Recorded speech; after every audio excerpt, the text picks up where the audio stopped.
बहुत शुक्रिया जनाब स्पीकर। नॉर्मली तो जनाब स्पीकर बजट सेशन में डिबेट होती है जो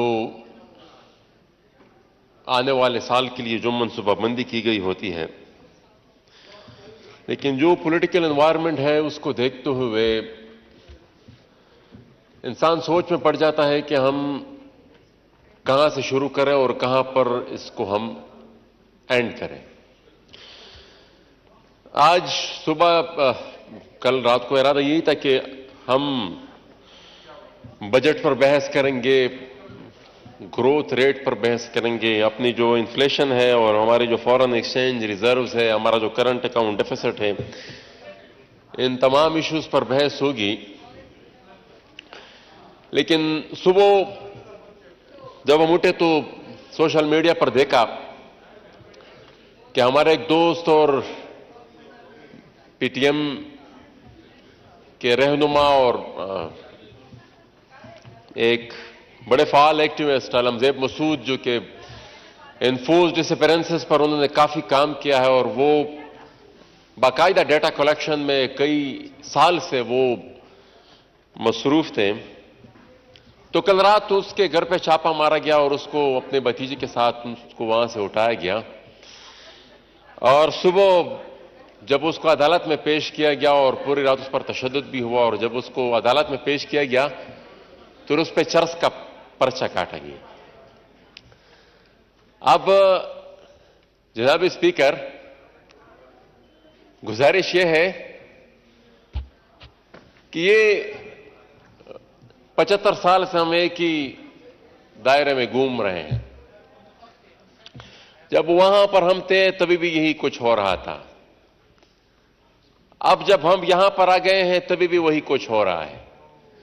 और कल फिर जब वहां पर जाएंगे तो शायद यही तसलसल फिर भी चलता रहेगा। तो ऐसी सूरत हाल में जब हम अपने ये जो बजट के फिगर्स और अपनी जो ग्रोथ रेट को देखते हैं, अपनी फिर मईशत को देखते हैं, यहां पर अपने मुल्क में जो इन्वेस्टमेंट है उसको हम देखते हैं, तो मईशत क्यों बेहतर होगी, हमारे एक्सपोर्ट्स क्यों बढ़ेंगे, क्यों जब यहां पर इस तरह का सियासी माहौल जब तक होगा कि सियासी वर्कर्स को उठाया जाएगा और उसको चर्च के पर्चों में अंदर किया जाएगा, तो क्या मतलब ये दुनिया कोई इतना बेवकूफ है दुनिया में कि वो भी आएगा और फिर इस मुल्क में यहां पर इन्वेस्टमेंट करेगा। और ये पूरी दुनिया अपने अब ये बात कहना शुरू कर दी है, मतलब ये आईएमएफ की चीफ जो है नेतन पोर्टर, पाकिस्तान को जो के लिए उनके जो सरबराह हैं, उन्होंने अपने स्टेटमेंट में वाज़ेह तौर पर कह दिया अब उनके बगैर हम अपना मुल्क भी नहीं चला सकते। ये जो मौजूदा बजट हमने पेश किया ये भी हम उनके बगैर नहीं चला सकते। अब उन्होंने बाकायदा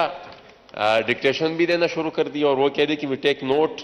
of the recent political developments and while we do not comment on domestic politics we do hope that a peaceful way forward is found in the line with the constitution and rule of law. अब ये जब आपका अपना house in order नहीं होगा तो फिर दुनिया तो यह बात कहेगी आपको, और फिर आप में वो कॉन्फिडेंस भी नहीं होगा कि फिर आप अपने आप को डिफेंड कर सके दुनिया के किसी भी फोरम में। मतलब इसको कौन जस्टिफाई कर सकता है कि एक पॉलिटिकल वर्कर को आप उठाएं और उसके ऊपर चर्च का पर्चा, मतलब कानून और बिल्कुल अंधेर नगरी है जिसका जहां पर जितना बस चलता है वो उसका इतना ही मिसयूज करता है। और कानून को मैं हमेशा से कहते आ रहा हूं कि वेपनाइज किया गया है, कानून को जिस मकसद के लिए बनता है उस मकसद के लिए नहीं इस्तेमाल किया जाता, कानून को आवाजों को दबाने के लिए इस्तेमाल किया जाता है और बदकिस्मती से ये अब भी हो रहा है। तो मैं गुजारिश करूंगा, अब ये भी पता नहीं चल रहा है कि अदरवाइज भी हमने ये एग्जांपल देखी, लेकिन अब तो ये जो निगरान हुकूमतें हैं वो वैसे भी अपने बड़ी कमजोर होती है उनके उनको वो तो वैसे ही उन्होंने डिक्टेशन के जरिए ही सिस्टम को चलाना होता है। लेकिन ये बड़ा अफसोसनाक है जनाब स्पीकर, ये नहीं होना चाहिए था। जिस मकसद के लिए पीडीएम बनी थी, जो इनिशियली जो चार्टर ऑफ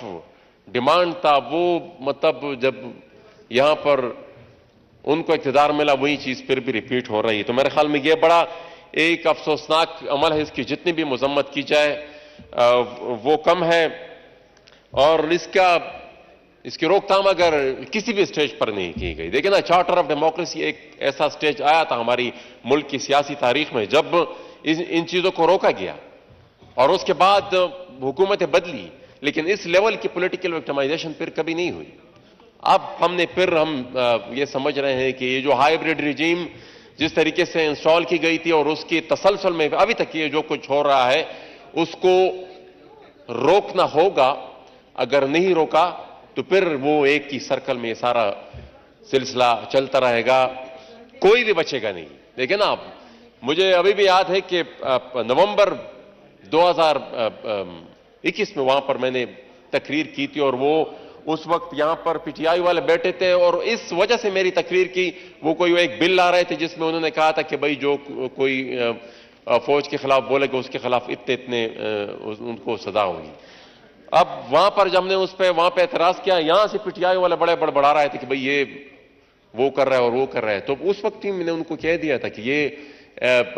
टाइम बड़ा कम है, ये कल आप ही को काटेंगे। अब वो फिर प्रैक्टिकली सब कुछ देख लिया। तो ये मतलब इसको रोकना होगा किसी न किसी स्टेज पर।